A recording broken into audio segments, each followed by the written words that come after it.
madaxweynaha qaranka jamhuuriyadda Soomaaliland mudane Axmed Maxamed Maxamuud Silaanyo ayaa kormeer kadisa ku galaabixiyay xarumaha wasaaradaha ganacsiga beeraha waxbarashada hay'adda shaqaalaha dawladda iyo wasaaradda warfaafinta isagoo booqday goobo ay ku kulmaan bulshada reer Soomaaliland oo ku taala caasimadda Hargeysa isagoo madaxweynaha Soomaaliland u kurgalayay sida ay u socdaan hawlaha shaqo ee hay'adahaas ee qaranka mas'uulka uga yihiin iyo sida shaqaaluhu ay u gutaan xilliga saacadaha shaqada madaxda xarumahaas ayaa madaxweynaha uga xog waramay sida shaqada qaranku ay u socoto agaasimaha guud ee wasaaradda ganacsiga iyo wasiir ku-xigeenka wasaaraddaas ayaa madaxweynaha u sharaxay adeegyada ay wasaaradani bulshada u qabato waxa weeyaan halkan waxa jooga 115 baa jooga shaqaalaha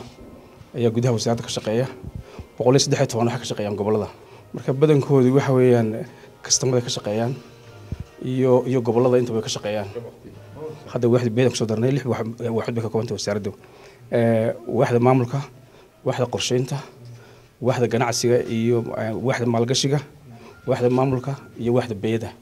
xafiiska leeyahay kulana gobolada gabigoodaba laakiin waxaan u baahanahay dhismo iyaguna xafiisyada gobolada oo dhan hadda waxa nagu jira kharash ayaa nagu jira sanadkan cusub madaxweyne markaa shaqadu way socotaa si fiican boo socdaan toddobaadkiiba waxaanu sameynaa waxaan leenahay shir dhammaan halkan sabti walba halkan ku shirnaa wasiirka madaxtooyada Soomaaliland mudane Maxamuud Xaashi Cabdi oo ka hadlay xarunta wasaaradda ganacsiga ayaa si qoto dheer u tilmaamay socdaalka madaxweynuhu ujeedadiisu waxa ay daaran tahay guud ahaan waxa ujeedada socdaalka madaxweynuhu hadda ay tahay inuu kormeero habsami socodka hawlaha saacadaha shaqada muxuu ahaayay in arrimahaas ugu muhiimsan marka adigu maadaama agaasimi guud tahay madaxii maamulku adiga وين شقاله يساعده شقينين يوحى صدمي حوق بين صارتون madaxweynaha qaranka jamhuuriyadda Soomaaliland mudane Axmed Maxamed Maxamuud Silaanyo ayaa howlwadeenada iyo madaxda wasaaradda ganacsiga uga mahadnaqay sida ay shaqada qaranka u qabtaan isagoo u duceeyay ku baadinaya ilaahay la qabto hawsha haysan intaas ma la ilaahay la qabto hawsha haysan si fiican uga soo baxa ilkii waajibkana si waxba wadan ilaahay la qabto madaxweynaha jamhuuriyadda Soomaaliland waxa uu booqday xarunta wasaaradda beeraha Soomaaliland wasiirka beeraha oo hawlihiisa shaqo wata ayaa ka warbixiyay hawlaha wasaaraddaas markii uu madaxweynuhu booqasho ugu yimi meesha abuurina waxa nooga socda research center riigna waan ka qodaynaa 20 dhalinyaro oo jaamacadda intay ka baxeen aanu u tababarayno si misalan tashinida aynu beeran jirnay seedkii hore dalka way ka tabar go'een marka waa dhawaan Itoobiya tagay baan ku soo heshiinay in Kenya bay hayaano ay meel lagu kaydiyaa Kenya hore asalkii cilmi jaamici iyo waxaan beeran jirnay inay ka ayna siiyaan madaxweyne geedkan Hargeysa oo dhan baa riftay Boringa la yiraahdo barasharka iyo macaanka iyo way diireen aroor walba way nagu soo kalaana way ka goostaan caleenta waa la cunaa caleenta barasharka iyo macaanka iyo waxaasay wada dawo ka tahay baa la yiri waa kan magaalada oo dhan baa naga gurata Hargeysa madaxweynuhu wuxuu kormeerayay wasaaradaha iyo habsami u socodka hawlaha shaqada in la dirdirgeliyo in muxuu ahaayay xogo laga helo wasaaradii madaxdoodii wasiir ku-xigeenadii dhiijiyadii marka waa ku mahadnaqaynaa waa shaqaynaysaan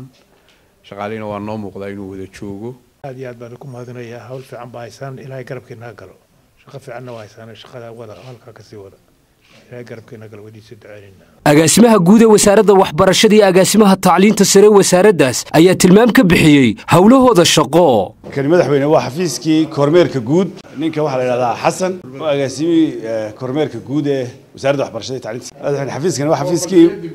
Fatxii Dibadski maamulka iyo lacagta وزارة waxbarashada madaxweyne waa xafiiskii waaxda dugsiyada hoose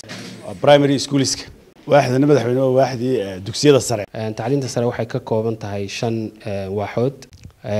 qorshahaygu waxa weeye in aan tacliinta sare lagu xidho natural resource ka ay Soomaaliland leedahay si aynu khayraadkeeda dalkeena uga faa'iideysano iyo in la sameeyo tacliin sare oo farsamo gacmeed hay-adda shaqaalaha dowladdu waxay ka mid ahayd goobihii uu madaxweynaha jamhuuriyadda somalilan saaka kormeerka ku gaalabixiyey guddoomiyaha hay-adda shaqaalaha dowladda ayaa ka dareen celiyey booqashada madaxweynuhu uu xarunta hay-adda ku yimi madaxweyne saaka waanu ku faraxsanahay inaad soo booqato saad ogtay halkan waa hay-adda shaqaalaha dowladda muddo ka hor aniga ii dhiibtay inaan dhalinyarada u fadhiisto madaxweyne halkan waxaad kusoo dhaaftay dhalinyaradii somalilan oo tiro badan oo maalintii boqolaal noo imaadaan iyagoo rijo badan ka qaba insha allahu tacaala in dalkan sidii aad ugu ballan qaaday cadaalad wax ku heli doonaan insha allah annaguna miisaankan muuqaal baan ugu sii dhigno siday u arkaan markay soo galaan wax walba u socdaan in si cadaalad ugu heli doonaan insha allah xayndaabka wasaaradda warfaafinta iyo wacyigelinta jamhuuriyadda somalilan waxaa booqasho ku yimi madaxweynaha jamhuuriyadda somalilan wasiir ku-xigeenka warfaafinta maareeyaha guud ee telefishinka qaranka iyo agaasimaha guud ee wasaaradda warfaafinta ayaa sharaxaad ka bixiyey shaqada baaxadda leh ee ka socota wasaaradda warfaafinta wasaarad ballaaran madaxweyne shaqada cid waliba halkeeda kaga jirta heegan muxuu ahaa subaxii marka la soo galo shaqada ugu badan ee haynaa waa in dalka laga soo warramo gudaha iyo dibadba todobada marka fingerprint la saaro buuga la saxeexo deetana meeli loo asteeyay baa loo kala shaqo tagaa way duulantahay waan kala madaxweyne wasaaraddu aadna waad ugu ammaan tahay wasiiradana waan u mahadnaqaynaa guud ahaan rag dhalinyarana waan isugu nimid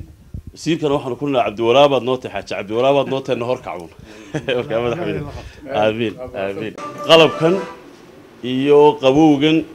iyo dib u habeyntan waxaan runtii qayb libaaxlaan ugu amaanaynaa wasiir Cadaani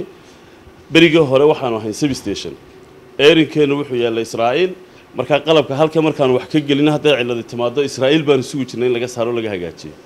maanta air station kan ama base-ka telefishinka qaranka waa halkan shay walba halkan laga balay gareynaya shay walba halkan laga controlaya wax dibadda inaga xidhan ma jiro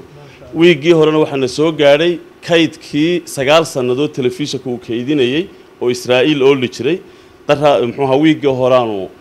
milga la soo dhigay muxuu DHL-ka oo soo qaadanay hal shay oo macluumaadkii qaranka ay dibadda inaga maqnaa marka madaxweyne hawl qaran oo fiican baa socota runtiina waan kugu ammaanaynaa inaad wasaaraddan garatay halbowlaha qaranka u tahay waayo haddii aanad adigu garanin madaxweyne ahaan wasiirna waxba uma suura galeen cid kalena waxba uma suura galeen laakiin waa siyaasadda qaranka aad ku hogaaminayso waxa aanu ku faraxsanahay jiilkayga dhalinyarta yar leh ee uu u magacaabay inaanu had iyo jeer heegan ugu jirno shaqada qaranka taasoo dirdir gelin doono waxaanu ka codsanaynaa halka iyo halka sii badanba waxyaalaha ayna madaxweynayaasha jamhuuriyadda Soomaaliland ayna hore u sameeyay madaxweynaha jamhuuriyadda Soomaaliland mudane Axmed Maxamed Xamuud Silaayo runtii safarkadiisa anagoo shaqadii ku jirnay wasaaradii uu noo igmaday nagu soo booqday madaxweynaha Jaanis bay tahay adoo bil ka hor magacaabay aan maanta face to face markaa u kulanno waxaan kaaga mahadnaqayaa markaa madaxweyne sida noo sharaftay iyo xilka qaranka nagu dhiibtay waxaan si hore u ballan qaadnay si daacad umada ugu shaqeyn doonaa ilaahay la qabto hawl fiican baaysan aad iyo aad baan ku mahadinayaa waan idinku duceynayaa iyagoo qaar ka mid ah howlwadeennada iyo madaxda qaybaha wasaaradda warfaafintuna iyagoo shaqadooda ku guda jira ay madaxweynaha u tilmaameen shaqada goobtan ka socota sidoo kale madaxweynaha jamhuuriyadda Soomaaliland waxa uu qadar nasashaa ku qaatay markii uu dhameeyay kormeerka uu ku gaalabixinayay wasaaradaha iyo hay'adaha dawladda Hotel Mansour oo ku yaala caasimadda Hargeysa iyadoo madasha madaxweynuhu uu qadar waqtigiisa kamida ku qaatay iyadoo bulshadii madaxweynaha hotelka kula kulmayna ay ka dareen celiyeen kulanka ay la qaateen madaxweynaha jamhuuriyadda Soomaaliland aad iyo aad baan ugu faraxsanahay inay suurtagal ii noqoto in si kadisa oo lama filaan aan kula kulmay Hotel Mansour maanta oo aan salaamo farxad bay tahay aad iyo aad u weyn waxaanu ahayn qoran ma isku balansanayn shiriir baan iska fadhnay halkaas ma qolo soo galayso wartalo yahay qoladan waa madaxweynuhu iska socdo soo sheed deewana salaanta loo soo kacay waxaanu tusaysaa in madaxweynuhu dadkiisa inuu la dhaqmo gaar uga yimaado jecel yahay waxaanu tusaysaa in qof caadi oo loo teegi karo oo la heli karo hal iiseeru yahay waxaanu tusaysaa nin keer garanayo umadiisa ka dalleeyahay madaxweynaha qaranka Soomaaliland Axmed Maxamed Maxamuud Silaayo ayaa socdaalkiisan ugu kuurgalayay xaaladda shaqo ee hay'adaha qaranka iyo sida shaqaaluhu ay u dhowraan saacadaha shaqada madaxweynaha Somaliland Axmed Maxamed Maxamuud Silaanyo waxa uu noqonayaa madaxweynihii ugu booqashada kormeerka iyo safarka badnaa ee Somaliland soo mara iyadoo bulshada reer Somaliland uu ugu tagay deegaan kasta oo ay dalka kaga sugan yihiin isagoo shacbiga reer Somaliland la qaybsaday dareenkooda iyo xaaladooda hadba ay ku sugan yihiin madaxweynaha Somaliland kormeerkan waxa ku wehelinayay wasiirka madaxtooyada Somaliland Maxamuud Xaashi Cabdi xogayaha gaarka ee madaxweynaha Cali Axmed Cali iyo taliyaha ciidanka booliska iyo taliyaha ciidanka ilaalada madaxtooyada Somaliland